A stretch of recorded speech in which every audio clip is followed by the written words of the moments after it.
Okay. Kasi sabi ko okay ka naman kay Sarah. Meron bang plano to settle down? Basta malaman niyo lang yan. Malaman niyo yan kapag walang nangyari, no? Pero happy. We'll see. Happy, very happy. Ano? Happy? Oo naman po. Very happy. Everything's going well. Everything's going good. How many years pa ba, Matt? Para talagang... Ay! Tingnan natin, ma'am. Ano yung tignan, mga 3 years from now, 5 years from now?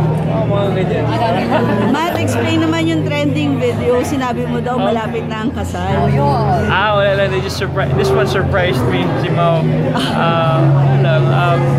Things happen and it will happen. I don't know when. Madami kasi parang umasa na kinilig daw sa sinabi mo. Ganun. Salamat, ma'am. Ano ba sinabi yun, Matt? Kasi sinabi na malapit na.